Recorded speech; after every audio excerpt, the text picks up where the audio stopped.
Hola hermanos y hermanas, ¿cómo están? Buenas tardes. Em, Quería hablar con ustedes por un asunto, em, esta vez no tan bíblico, aunque sí que, por supuesto, es profético, y me ha parecido muy interesante y bueno, la verdad que tendría que ser para un video esto. Tendría que ya empezar con mis videos. Ya empezaré. Les quiero mostrar un descubrimiento que he hecho, tampoco es tan gran descubrimiento, pero es una conexión, una relación y bastante convincente. Así que bueno, ahí voy. Veamos.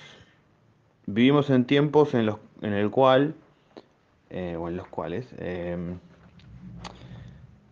estamos viendo cómo es que el marxismo cultural avanza, utilizando a todas las quejas emocionalistas, menores, de minorías, por supuesto, ¿no? Usando la cuestión tribales de todas clases para avanzar en esto, ¿no? O sea, amparándose en todas las diferentes tipos de tribus, aún hasta no solamente tribus de pueblos originarios, sino tribus urbanas y tribus que ellos mismos han creado, nutrido. ¿M? Por ejemplo, ahí está mismo el marxismo y todos sus partidos. ¿M? Esta gente que es convencida mediante la emoción de suicidarse a sí mismos, al ir en contra del liberalismo y demás.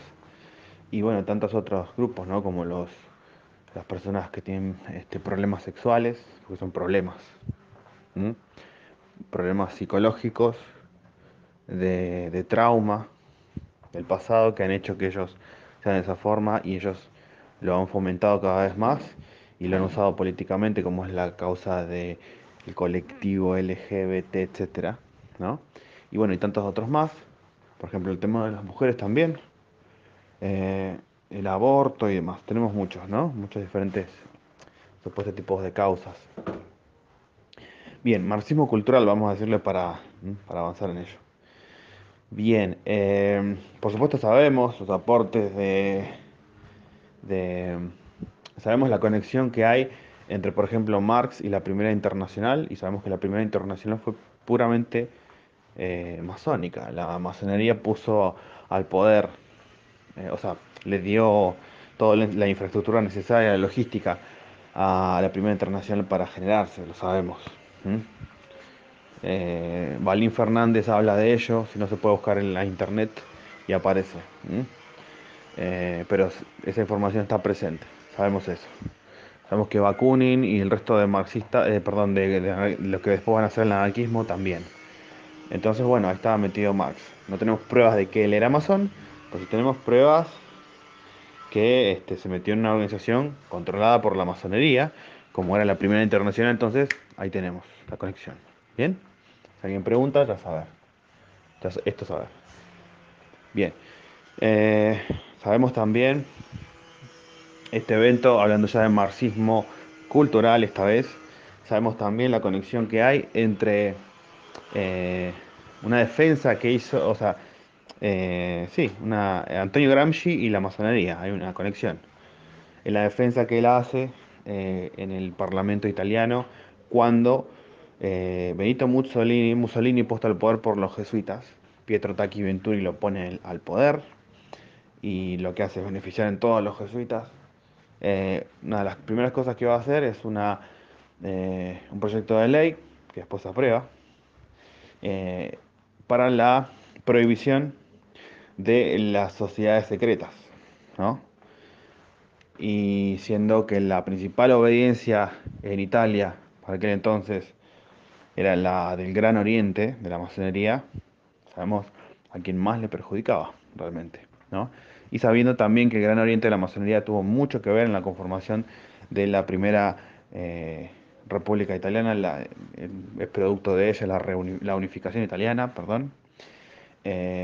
Y sabemos la conexión entre Medici, qué interesante, ¿no? Otros Medici luchando de nuevo contra los jesuitas, ¿no?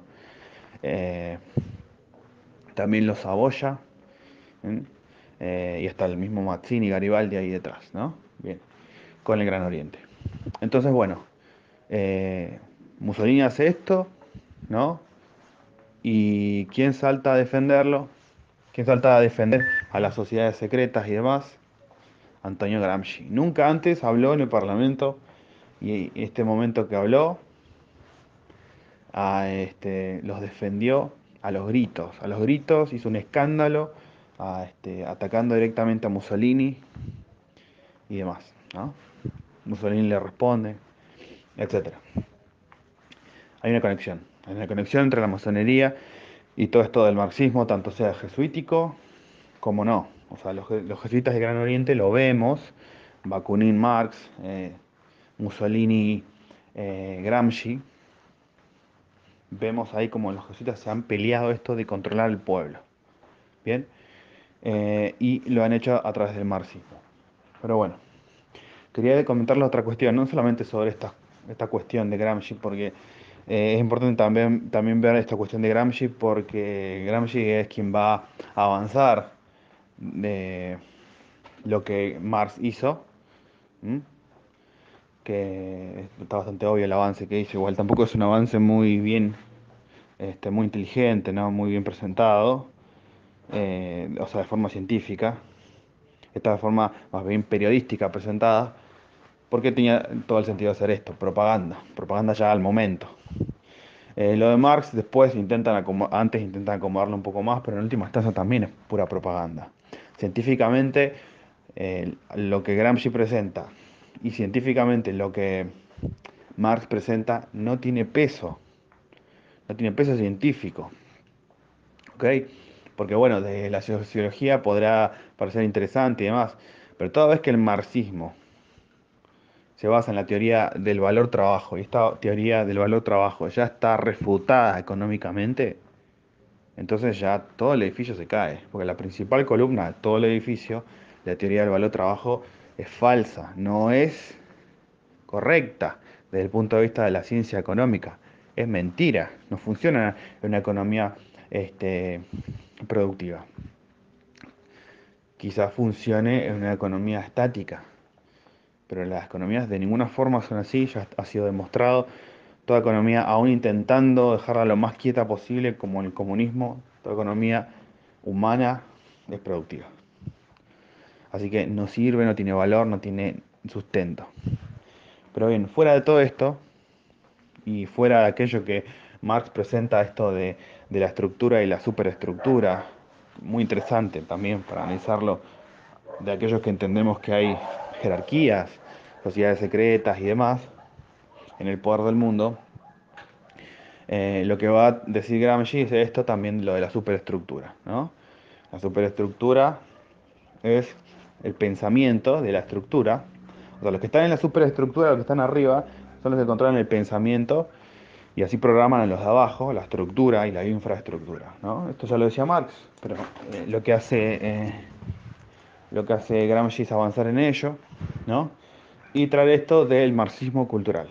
Es decir, que no solamente debía venir primero, o sea, Marx decía que debía venir la situación objetiva de la toma de poder por parte de los comunistas y el proletariado en contra de la burguesía y el capitalismo, esto es, en contra del protestantismo, en contra del liberalismo, bien dicho, solamente con otros nombres, porque burgués es una forma de decir protestante. Burgués, palabra alemana, Burg, castillo, ahí es donde empezó la modernidad en Alemania, gracias a la reforma protestante. Y esto no se me puede negar. Y así nació el liberalismo. Bueno, Alemania, también Europa del Este, pero en gran medida y mejor Alemania. También Inglaterra, por supuesto. En realidad esto fue toda esta cuestión anglosajona eslava de ahí. Pero bueno, lo articuló de una forma muy fuerte Alemania. ¿Mm? Y quizás yo diría que mejor que Inglaterra. Pero bueno, otras cuestiones son. Eh, bien, Gramsci hace esto. Gramsci presenta esto de que no solamente la situación subjetiva debe venir, sino que quizás antes deba venir la situación subjetiva. No necesariamente la toma del poder, sino que antes toda una lucha de propaganda, en el mundo para ir haciendo que la gran mayoría de las personas estén predispuestas al marxismo y luego, bueno, esto. Por supuesto, es el mismo error que cometió Marx o que cometió Lenin al interpretar a Marx, porque, bueno, ya con Trotsky lo vimos, la toma del poder se hace con un grupo pequeño de personas y no con un grupo grande, ¿no?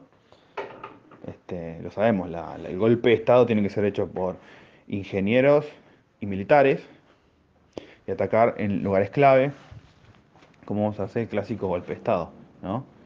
Que ya Trotsky lo mostró muy bien, ¿no? Aunque fue vencido por Stalin. Como sea, como sea. Eh, o sea, tenemos esto del marxismo cultural y ya tenemos un precedente en Gramsci. Pero estaba recordando, estaba viendo todo lo que sucede hoy en día con el marxismo cultural y estaba recordando estas profecías, ¿eh?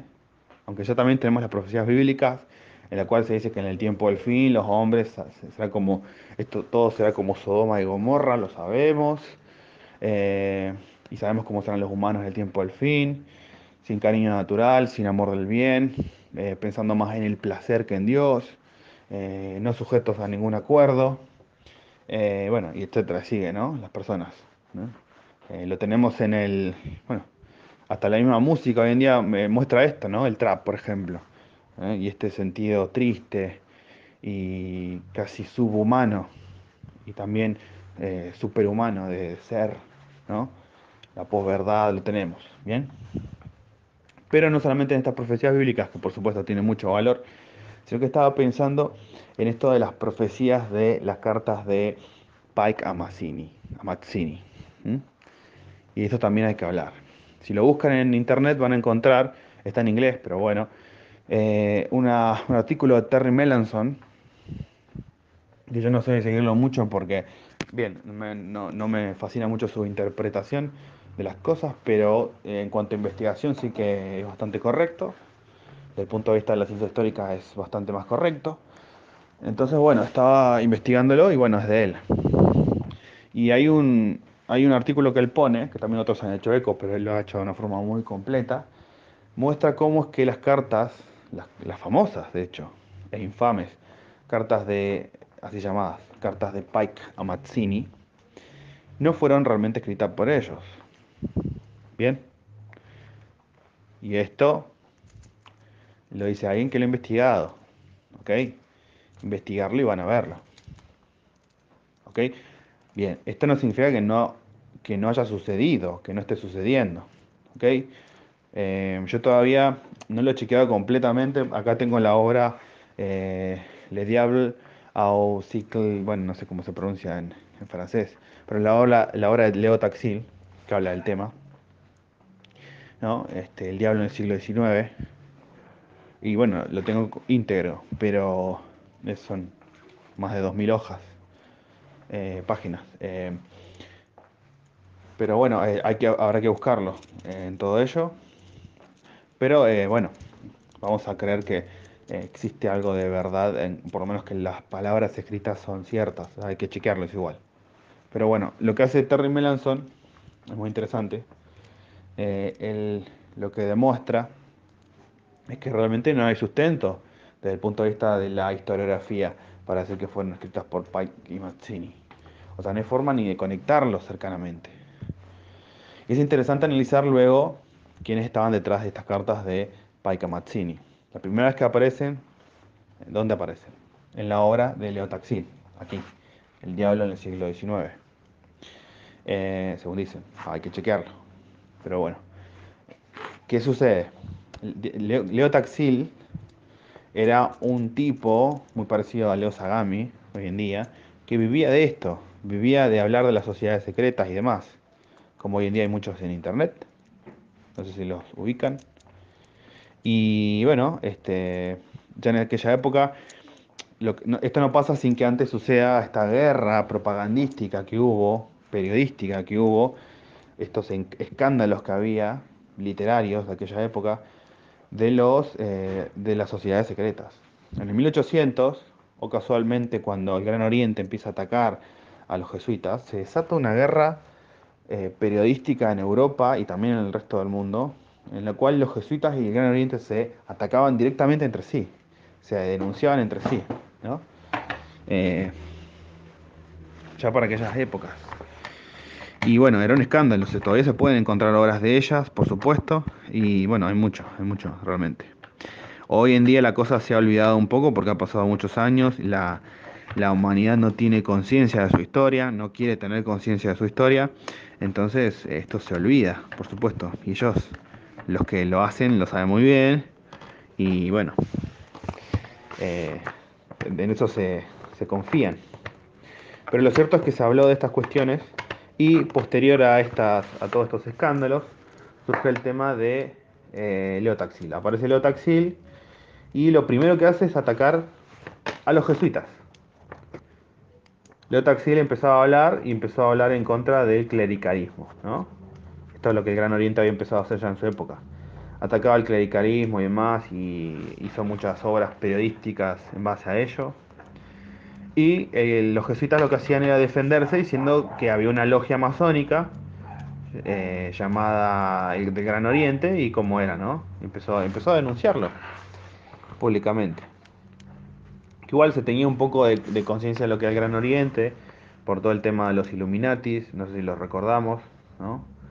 Ya fueron denunciados el Gran Oriente cuando fue tomado por, esto es la masonería especulativa, Gran Oriente es la masonería especulativa de la Europa continental. Bueno, los Tudor quitan a los Estuardo del poder, se crea la masonería especulativa en Europa continental, pidiendo que vuelvan los Estuardo a Inglaterra, al poder de Inglaterra, una familia, los Estuardos, puesto al poder por los templarios, los resabios de los templarios en la supervivencia de los templarios franceses en Inglaterra, Escocia e Irlanda. Y bueno, empiezan a llamar que los Estuardos vuelvan al poder y esa es la masonería del Gran Oriente. Luego va a ser llamada de esta forma. Pero como, bueno, lo sabemos, como no podía ser considerada regular, es la masonería irregular. Y casualmente, mientras ellos llamaban atacar a los Tudor, la masonería regular, perdón, irregular, luego llamada el Gran Oriente, quienes eran a la sazón los peores enemigos de los Estuardo, perdón, de los Tudor, los jesuitas. Recordemos la invasión, recordemos la invasión de la Gran Armada ¿eh? Española. La lucha de cómo los jesuitas estaban detrás de Felipe II, por ejemplo, detrás de esta invasión. Cómo los mismos generales superiores de la orden de los jesuitas eran los que recaudaban los fondos y hacían campañas para este ataque en contra de Inglaterra, ¿no? Recordemos los complot de los jesuitas en contra de los protestantes, ¿no? Para destruir el parlamento inglés, uno de los parlamentos que estaba dándoles derechos en constitución a los protestantes, o por los protestantes al pueblo, y estaba avanzando en las primeras leyes constitutivas de lo que entenderíamos hoy en día como liberalismo. ¿Mm? Que bueno, los ingleses también han hecho soporte. Inglaterra no solamente estaba controlada por un parlamento calvinista medio extraño porque estaba John Dee ahí, sino que también por todo un pueblo muy protestante también, no puramente calvinista. Había otras clases de protestantes ahí también, luteranos y bautistas más que nada. Pero bien, lo que intento decir es lo siguiente. Eh, en este contexto en que surge la obra de Leo Taxil, ¿no? Y empieza a hablar de este Gran Oriente y demás. Luego, o sea, esto pasa por un tiempo. Primero, claro, porque lo primero que pasa es que Leo Taxil empieza a atacar a los jesuitas. Se puede ver en sus obras. Si se la, hay en internet se puede buscar cómo es que, creo que aparece hasta en Wikipedia. Si vamos a ver los títulos de sus obras, vamos a ver que lo que ellos hacían era, perdón, lo que Leo Taxil hacía eh, era, eh, era atacar a los jesuitas y bueno, lo vemos en los títulos que tenía en sus obras. Así que bueno, Y, y yo casualmente, en un momento, se desdice de todo lo que había dicho antes y empieza a atacar al Gran Oriente de la masonería, ¿no? Empieza a atacar al Gran Oriente diciendo que son que son un peligro y demás, ¿no? Y así deja de atacar a los jesuitas, Leo Taxil, y empieza a atacar al Gran Oriente. Y bueno, es en este contexto, posterior a este contexto, o sea, Leo Taxil se hace un grande de esta teoría de la conspiración de aquel entonces. Y bueno, se pasa al lado de los jesuitas, básicamente, ¿no? Así los jesuitas controlan esta escena de la teoría de la conspiración, ya en aquel entonces. Recordemos que le habían dado mucha importancia, allá por el tiempo posterior a la Revolución Francesa, hecha por los jesuitas. John Robinson, un inglés que se puso a investigar la cuestión, dijo, los que estuvieron detrás del los que estuvieron detrás de la Revolución Francesa fueron unos masones, y detrás de esos masones estuvieron los Illuminati, y detrás de los Illuminati estuvieron los jesuitas. Así, básicamente así fue. De hecho, era muy burdo ver cómo había jesuitas en todo lo que fue estas revoluciones. No fue tan difícil de creerlo. No es tan difícil de creerlo. Tenemos jesuitas por todos lados. Bueno, y, y bueno, ya en este entonces, después que Robinson saca este libro, aparece un jesuita, o ex jesuita, llamado Agustín Barruel, también hablando sobre los Illuminati, pero ocultando, callándose el hecho que Robinson sí rescataba, de que los jesuitas estaban detrás de todo esto, ocultándolo, negándolo, eh, confundiendo la cuestión. Simplemente hablando del tema y haciendo largos tomos, son un montón de tomos. Lo de Agustín Barruel no se puede ni leer. Y también era bastante periodístico, ¿no? Apelaba más a esto, a lo periodístico.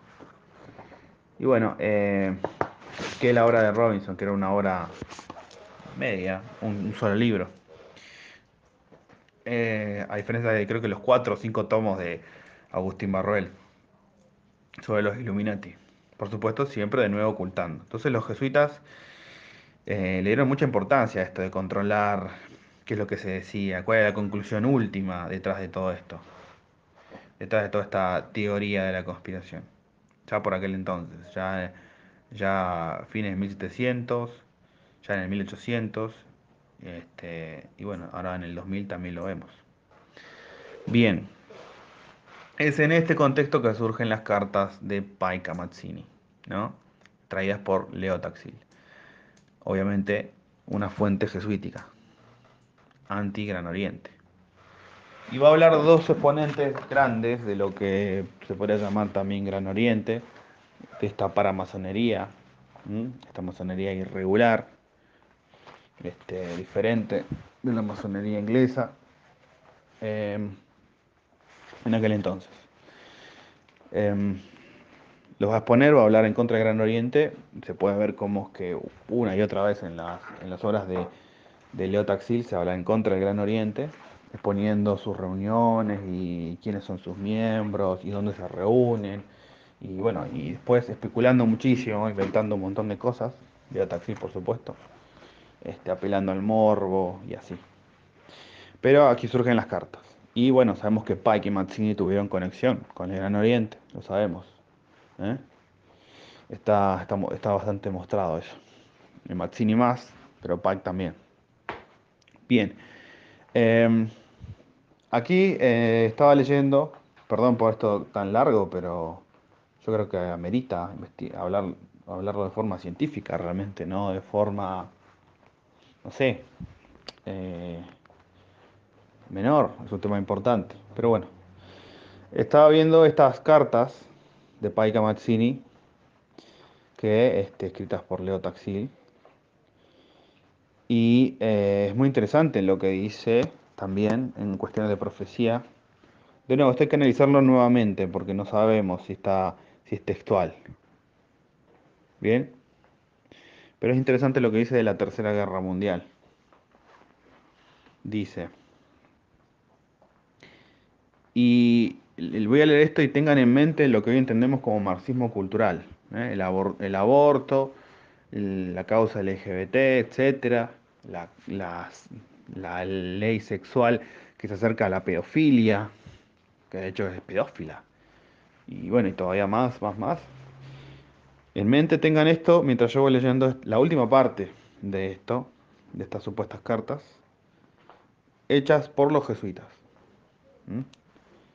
O sea, los jesuitas hicieron esto también quizás para mostrar cómo iba a ser la, la forma en que iban a vencer al Gran Oriente.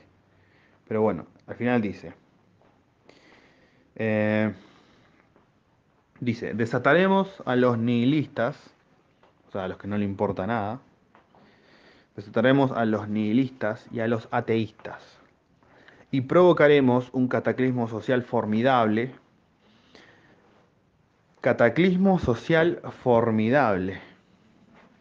que en todo su horror mostrará claramente a las naciones el efecto del ateísmo absoluto, origen de la crueldad y de los disturbios más sangrientos. ¿Mm? Esto es el marxismo cultural. Y fíjense lo que están haciendo los jesuitas en la Argentina. Los jesuitas detrás de la Argentina, sabemos que los jesuitas están detrás de Soros, porque Soros trabajaba para Rothschild, los Rothschild. Y sabemos que los jesuitas le dieron el poder a los Rothschild, a través de Leopoldo I, a través de la familia Oppenheimer. Lo sabemos, ellos los educaron, lo tenemos. Bien. Los trabajos de los Rothschild en todo beneficiaron a los jesuitas. Los enemigos de los Rothschild son los mismos enemigos que los jesuitas, los mismos planes, los mismos, exactamente los mismos. Entonces, ahí lo tenemos. Y Soros está metiéndose en esta cuestión del marxismo cultural. Otro dato, aquí en la Argentina, fíjense lo que sucede. Tenemos a Macri, de los jesuitas al poder, ¿m? Ex del Gran Oriente también, que ahora ascendió y es de los jesuitas, así lo ve él, y algo de cierto en eso hay, que los jesuitas tienen un poco más de poder que el Gran Oriente. Los jesuitas atacan más de arriba eh, que desde abajo, digamos. Eh, y esto porque se han puesto a controlar el cristianismo, ¿m? Dado que el cristianismo es más poderoso, porque funciona mejor en una sociedad y la hace más productiva, eso tiene sentido, tiene bastante sentido. Mientras que el gnosticismo no. El Gran Oriente, como es más gnóstico, bueno, ataca desde abajo hacia arriba y lleva más tiempo, pero va ganando momento. Bien, en este momento el Gran Oriente ya se está haciendo bastante fuerte, y lo vemos con todos sus movimientos políticos. Los jesuitas empiezan a desatar ellos un marxismo cultural, cosa la cual antes no habían hecho, porque era algo que el Gran Oriente hacía. ¿Está bien? Por supuesto. Ellos lanzaron marxismo, esto es ateísmo y demás, pero usualmente lo lanzaron en contra de los enemigos mismos del papado. Por ejemplo, en Rusia, ¿en contra de quiénes? De los ortodoxos, enemigos de los católicos, de los jesuitas, por ejemplo. Luego lo lanzaron, sí, en su Latinoamérica bastante católica, pero lo intentaron lanzar para hacerse con el poder, ¿m? Y todos sus cuadros eran católicos. Ahí tenemos en la Teología de la Liberación, por ejemplo. También en China, ahí intentaron y lo están avanzando su Ciudad del Sol, su Utopía, ¿m? Eh, su nueva reducción jesuita ahí en China, lo sabemos. Pero en Occidente, en Europa, por ejemplo, ellos siempre defendieron lo católico, los jesuitas, siempre defendieron, lo vemos en España, por ejemplo. Y también en otras partes, más cuando los jesuitas, el Gran Oriente los atacaba, porque eh, Porque claro, los que traían todas estas causas de lo más cercano a lo gnóstico, como puede ser la homosexualidad, el anticlericalismo, por ejemplo, eh, y bueno, el culto a la naturaleza, muy propio del Renacimiento, el neorrenacimiento también. Ven, todo esto lo sabemos. Los jesuitas siempre defendieron este catolicismo a ultranza en contra del Gran Oriente. Ellos no hacían esto de atacarse a sí mismos, atacar a la Iglesia Católica, por ejemplo. No, porque ellos eran los campeones de eso. Eh, ¿Qué pasa? El Gran Oriente también infiltró a la Iglesia Católica a través del Opus Dei y ahora ya no es eh, homogéneo esto de- del catolicismo. Ahora también se ha infiltrado completamente la alta bendita, ¿no? Se ha infiltrado el Gran Oriente. ¿Mm? Y la prueba de esto es que el Gran Oriente está muy conectado con los jesuitas, perdón, con el Opus Dei, lo hemos visto. Pero bien, lo que intento, perdón el audio tan largo, pero lo que intento mostrar es lo siguiente. Eh, Esto lo están lanzando los jesuitas, este marxismo cultural. En Argentina acá vemos cómo es que Macri está avanzando en estas cuestiones. Está desatando lo que es un gran experimento social y de hecho un jesuita lo está comandando absolutamente todo. Un sociólogo muy inteligente como es Durán Barba, ¿no? Aunque solamente en la máscara, es una máscara de todo algo que está detrás, pero es un jesuita, ¿no? Y sus eventos funcionan. Una elección de color, ¿m? El neoliberalismo, por supuesto, y luego, para distraer todo esto, es como que empieza a hacer que la izquierda crezca y se haga cada vez más fanática a la vista, ¿no? Es como que esto está dejando mal a la izquierda también. Esto está dejando mal a la izquierda. Los que van a terminar ganando esta lucha no van a ser los verdes, van a ser los celestes. Sí, porque están quedando mal, aunque parezca lo contrario. El poder no está en eso. No es más productivo eso, lo verde, que lo celeste. Las familias se están empezando a enojar, ¿no? Entonces, todo esto que está haciendo, y además le gusta esto a los jesuitas, además, estas experimentaciones y demás, pero todo esto es para hacer fuerte a lo celeste, no para hacer fuerte a lo verde. Y de hecho está hecho para desprestigiar a la causa esta del ateísmo. Y yo digo, ¿no se está cumpliendo esto que leímos acá? ¿Eh? Desataremos a los nihilistas y a los ateístas y provocaremos un cataclismo social formidable que en todo su horror mostrará claramente a las naciones el efecto del ateísmo absoluto, origen de la crueldad y los disturbios más sangrientos. Quizás se ponga peor, de hecho. ¿No es esto lo que estamos viviendo, este momento de la historia?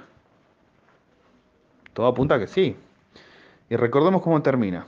Sin saber dónde dirigir su adoración, recibirán la verdadera luz a través de la manifestación universal de la doctrina pura de Lucifer, sacada finalmente a la luz pública.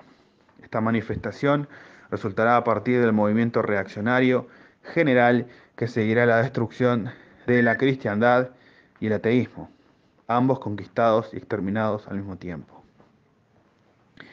Qué interesante.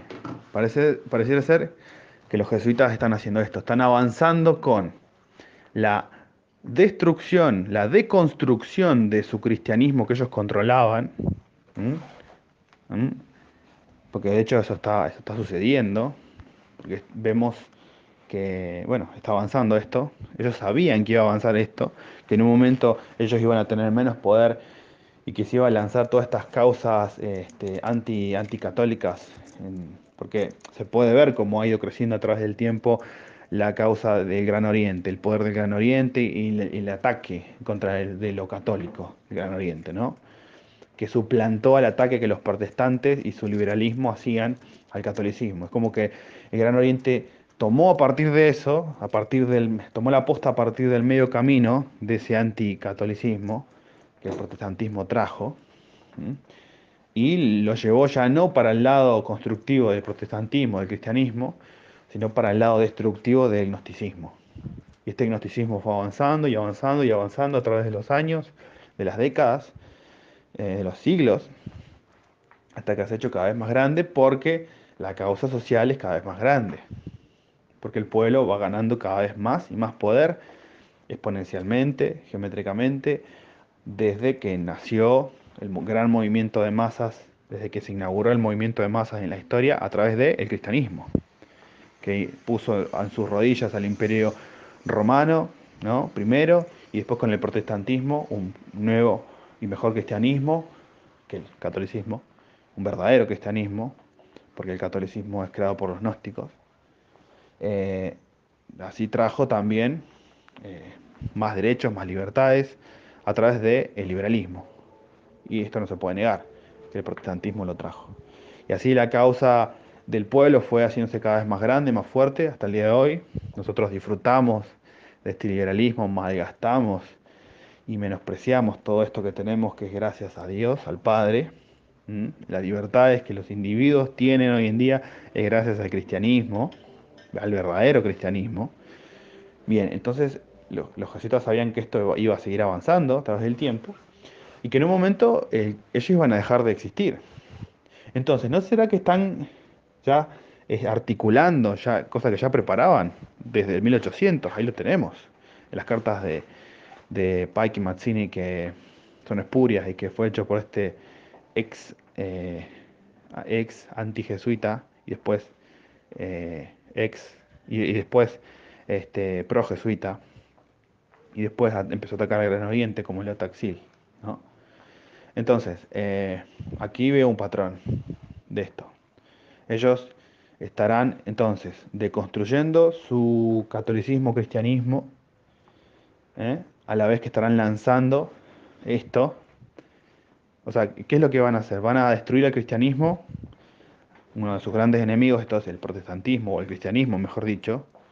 Van a intentar destruirlo a la vez que van a atacar ese ateísmo. Entonces, claro, no va a quedar otra cosa más que el gnosticismo. De hecho, lo dice ahí mismo. Mostraremos a Lucifer ante las masas. Lucifer es básicamente el- una forma de referirse, ¿no? a, a Sofía, una forma de referirse a Logos también, una forma de referirse a lo que es la salvación a través del conocimiento, de la luz de los gnósticos, ¿no? O sea, el gnosticismo gobernará el mundo. La Biblia lo dice, hará bajar fuego del cielo. ¿Mm? Eh, entonces, entonces, esto es lo que está sucediendo. Esto es lo que está sucediendo y aquí lo vemos. ¿Mm? Porque los jesuitas están detrás de Macri y en Argentina tenemos una prueba más porque ellos lo que están haciendo es esto. Están avanzando en esta causa. Porque son ellos los que inventaron la cuestión del pañuelo verde y del pañuelo celeste. Ellos lo inventaron, ¿no? Lo verde como lo de la naturaleza, lo celeste como el cielo, ¿no? Tiene sentido hasta simbólico. Claro, lo verde es lo de la naturaleza porque es el color del dios del Gran Oriente, ¿no? Recordemos el Renacimiento. ¿eh? Y el Gran Oriente avanza a partir de este Renacimiento y trae todo esto, ¿no? De las cosas más cercanas a lo natural, ¿no? A lo más humano, humanista. Recordemos, lo humanista. Pero estos son gnósticos. Entonces, claro, los jesuitas dicen, claro, ustedes son verdes, lo verde, pero aún lo inferior, lo de la tierra. Nosotros somos lo celeste, lo más elevado. Entonces también ahí generan toda una jerarquía donde posicionan al Gran Oriente debajo todavía. Y tiene sentido, tiene lógica esto realmente. Porque si no, ¿por qué los jesuitas harían esto? ¿Mm? Porque los jesuitas están detrás de Macri. Y Macri está detrás del aborto en la Argentina. ¿Mm? Y Macri está detrás de la ley, de la reforma de la ley de la educación sexual integral, que es pedófila, que es pederasta. ¿Mm? Entonces, ¿no será esto lo que estamos viviendo? Es una hipótesis a examinar. Bien, cristianos verdaderos, bendiciones.